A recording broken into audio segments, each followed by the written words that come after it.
जय श्री श्याम। सुनिए एक श्याम बाबा का भजन।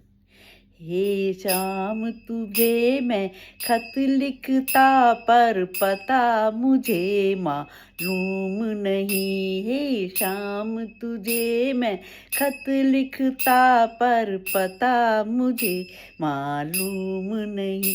मैंने सूरज से पूछा, चंदा से पूछा, पूछा झिलमिल तारों से। मैंने सूरज से पूछा, चंदा से पूछा, पूछा झिलमिल तारों से।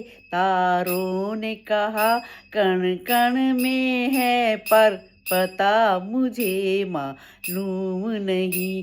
हे शाम तुझे मैं खत लिखता पर पता मुझे मालूम नहीं। मैंने फूलों से पूछा, कलियों से पूछा, पूछा बाग के माली से। मैंने फूलों से पूछा, कलियों से पूछा, पूछा बाग के माली से।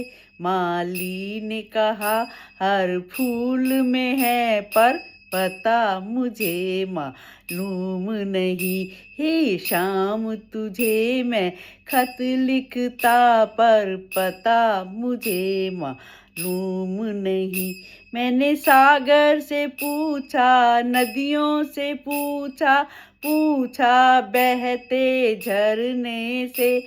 मैंने सागर से पूछा, नदियों से पूछा, पूछा बहते झरने से। झरनों ने कहा हर बूंद में है पर पता मुझे मालूम नहीं।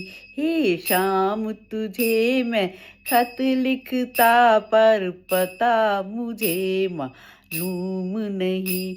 मैंने हनुमत से पूछा, शिवजी से पूछा, पूछा देवी देवों से। मैंने हनुमत से पूछा, शिवजी से पूछा, पूछा देवी देवों से। देवों ने कहा हर मन में है पर पता मुझे मालूम नहीं। तुम हर पल उनका नाम जपो, मिल जाएंगे तुमको कभी न कभी। हे नाथ तुझे मैं खत लिखता पर पता मुझे मालूम नहीं। जय हो।